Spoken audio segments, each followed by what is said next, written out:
Hi, everyone. Welcome back to Purpose and Profit. Today, I am joined by Benjamin. Benjamin, how are you today? I'm fantastic, Amanda. How are you doing? I'm great. Thank you. Nice and recovered after a nice long weekend. So, good family time. So, today, Benjamin, I'm really excited to talk to you because I feel like I talk to a lot of real estate investors, and you're kind of with us but doing your own thing. And so I'm very excited to talk about your adventure and the big things that you're doing.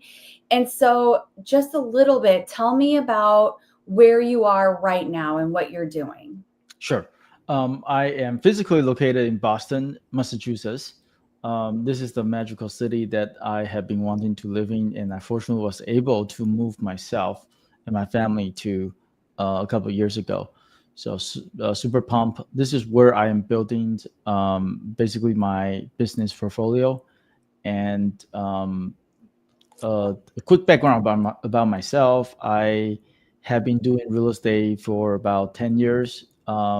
Started with basically heavy research, heavy study, and then I think into year 2 or 3, I bought my first property that happened to be a co-living, and then gradually grow into where I'm at right now. We are focusing on creative business acquisitions. We closed on the latest laundromat back in May, which turned it to a 5-digit monthly net profit. That's incredible. Congratulations. Thank you. That's amazing. So tell me how you got, tell me before we get into the business, how did you get started in real estate? What attracted you to real estate? So I was professionally trained engineer and scientist, and I work on high level tasks at the point where I was kind of consulting for the government, for federal government. And although we were told that what we're doing for the government are high value and impactful to the human society, we were not really compensated um, financially. And I'm sure a lot of you guys who are in academia world, you would resonate, right? You work so hard, but you're not being paid well and all that. So essentially, I realized I'm on the wrong side of the table, and then I started to figure out why. In this book, Rich Dad Poor Dad actually changed the whole trajectory of my path.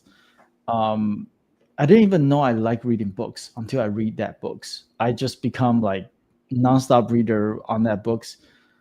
I'm not even exaggerating. It was me reading that books over and over and over for more than 10 times. I did not even want to sleep because of that books. It's that crazy. I was like, how come this is just in the format of a book? This should be known by every single person in the world. And so I found that to be extremely impactful. And then I started to apply my scientific research and study these kind of attitude and apply that to real estate. I remember I was in Bozeman, Montana at the time, and I did heavy research, and I eventually bought my first deal, which I leveraged FHA, and that's way before I enter into the creative world. But that deal actually set me financially free. The first deal, and that deal actually made way more money than what I was earning from my W-2 at the time. So that's how I got into real estate. That's mind blowing. And I just want to tell you that, like, the first development book I probably ever read was also Rich Dad Poor Dad. And now I require my kids to read it. Like, I am with you. Like, it is life changing to learn how to look at everything differently. So I love that we have that in common. So your first property set you financially free. Well, probably till you moved to Boston. But Exactly. I enter financial freedom 3 times, and I got out of financial freedom 3 times as well. So I learned a lot. The first time was actually like Bozeman, Montana. And that was first time, and then I was not I was not at the level of the mindset that require for me to actually withhold that wealth. So I ended up sold that property and I moved back to East Coast just because I believe I need to have a job. Believe it or not, you're already financially free and you still believe you need a job. So you gave up that financial freedom to have a job that you see as a, you know, stabilization. Yeah. That was the first time financial free to financial unfree. I did it to myself because I was not there, right? So, but I've been back and forth 3 times. Now I've learned a whole bunch. What an amount of ownership there. And I also love that, like, that's kind of how trying new things and like figuring out life is. Like, it's not a direct path to success, and you probably learned way more by having to start back over, but you also gain this resilience and knowing you can do it. You could do anything. Um, that's incredible. Okay. So, um, first real estate business, super successful. Tell me about when you started to dive into creative business buying. Sure. So, just for the record, I was heavy in real estate and then I keep acquiring larger and larger asset. Eventually I built a 30 something door multifamily portfolio, basically all 2, 3, 4, 5, 7, 20 plex of property. And then I realized that it's taking so much of my time. I was like, there's no way I can scale this past 100 doors because I will be killing myself for operation, right? So I was like, okay, this is another way to do it. And then back in 2019, 2020, I liquidated all of them. And then I got into large multifamily because I was like, hey, the only way to scale is you essentially just acquire 100, 200 doors, right? Right. So I did that. And after I acquired my first large multifamily, which is 80 doors, that's when the interest rate started to jack up. And I was like looking across and I was like, there's no asset that worth the debt. Like most of the assets are not worth the debt. How can I acquire them? Like it just makes no sense. And then I started to look into business acquisition, and that's also when I started to learn about creative financing.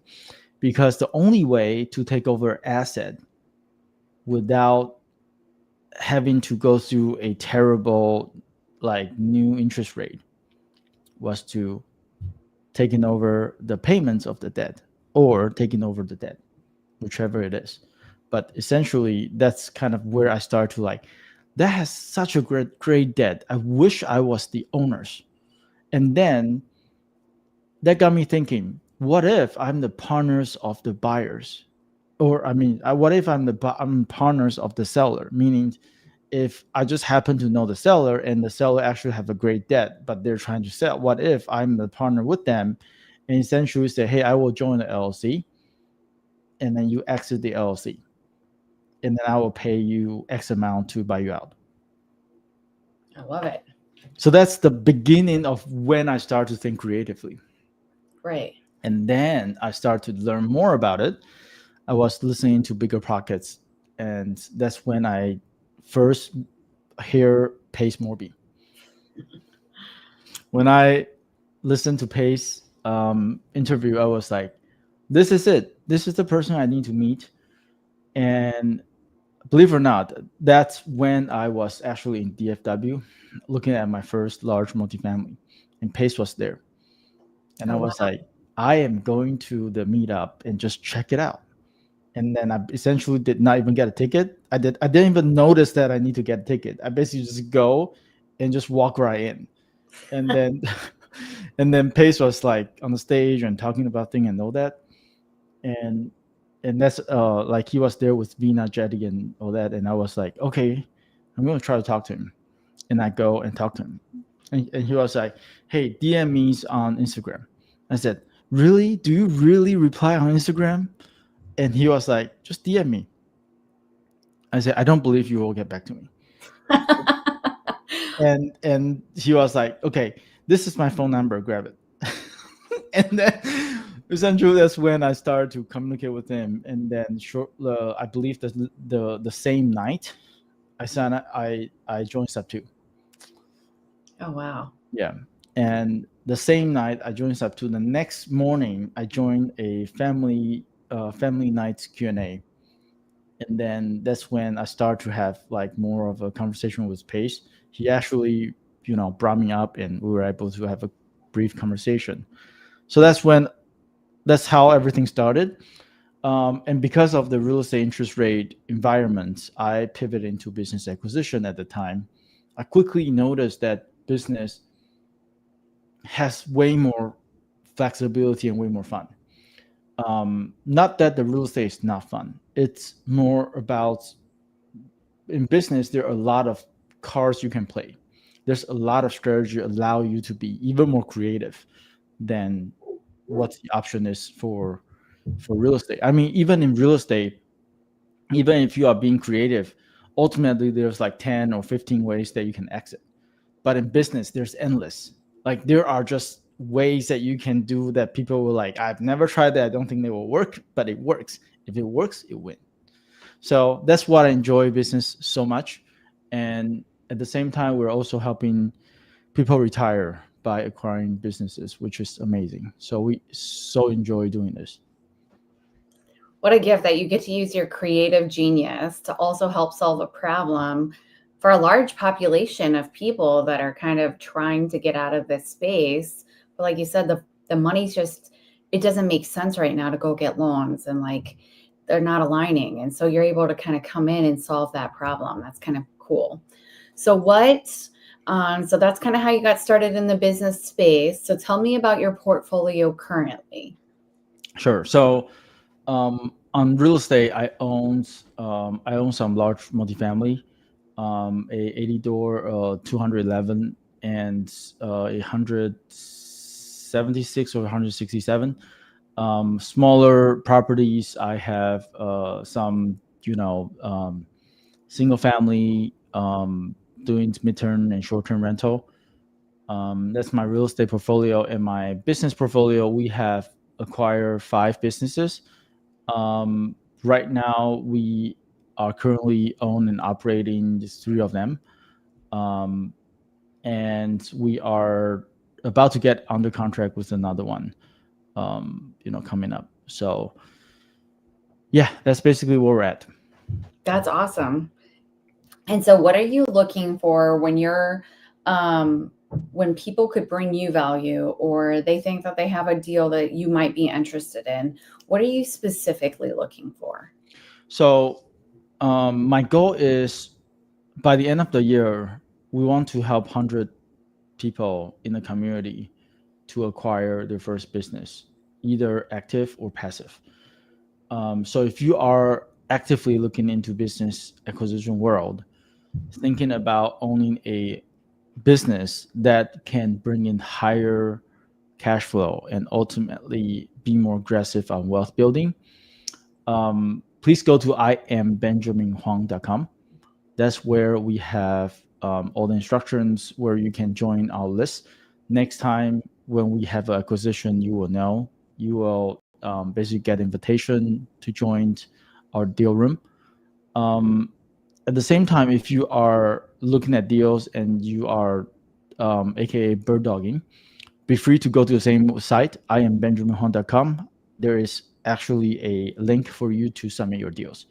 So as long as you submit your deals into the system, we will always close with you.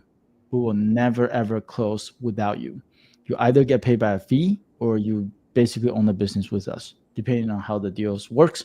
Of course, you get to pick your preference, but we do the best to accommodate what you wish for. That's amazing. What an opportunity. Do you have specific markets that you're working in? Yeah, so our current buy box are the followings.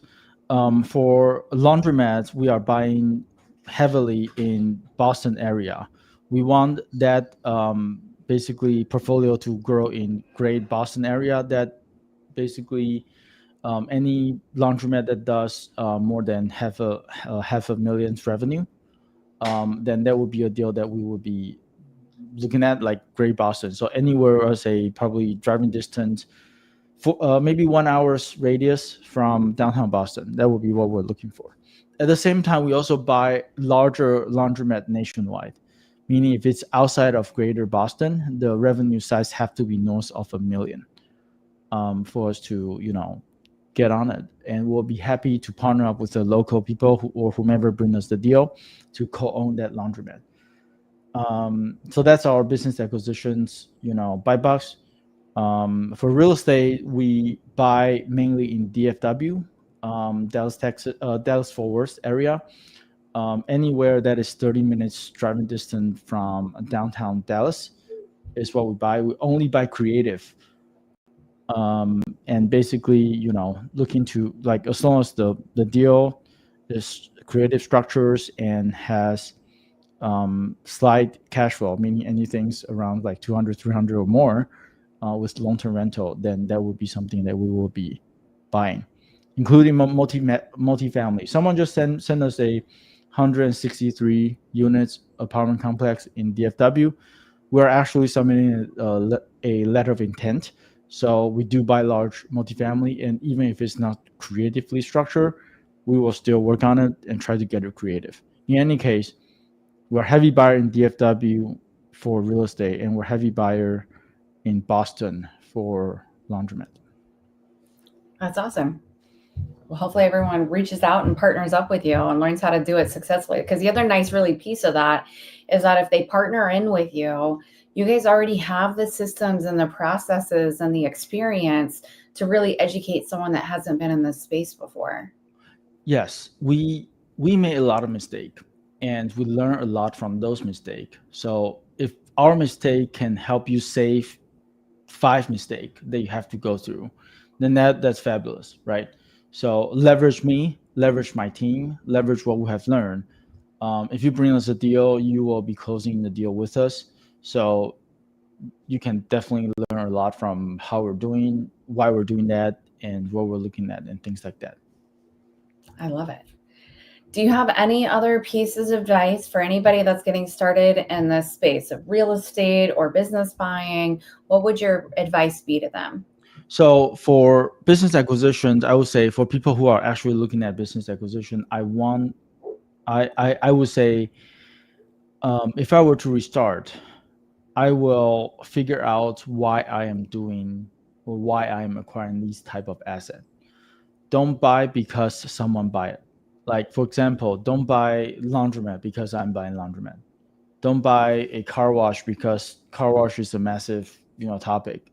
Don't buy, anything because other people are doing it.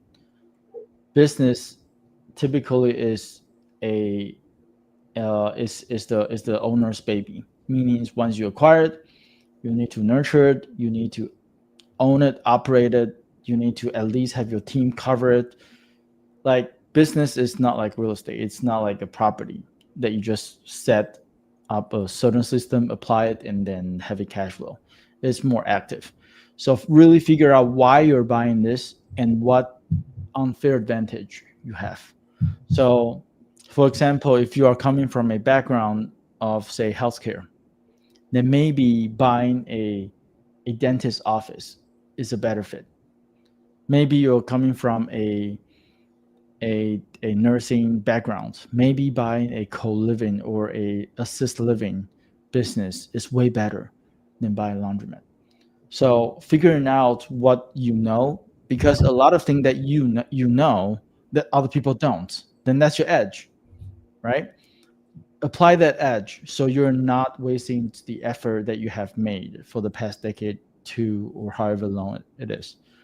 Leverage that so it will help you minimize tremendous risk. And at the same time, you likely have a lot of resources, existing resources that you can leverage and pull from to grow the business that you acquire. So that will be way better. That is perfect. I was just listening to a Mel Robbins podcast, and on it, they were talking about how where you're at right now and the things that you're doing and the things that got you here are kind of like the stairs that build the foundation. And I think that's 100% what you're saying is, like, use what you have because you have more than you think you do. and have a great why, because I am sure that you have a lot of sleepless nights and a lot of stressful days, and you have to have a really strong why to get through those. And if you're just following someone else's dream, you're not really going to get there. Exactly. We don't have other people's motivation, right? So you have to find your own motivations because that is the only thing that will carry you to the end. Well said, Amanda. Yes. Well, thank you, Benjamin, for your time today. And good luck with your business buying for the rest of the year. Thank you so much, Amanda. Appreciate you. Thank you.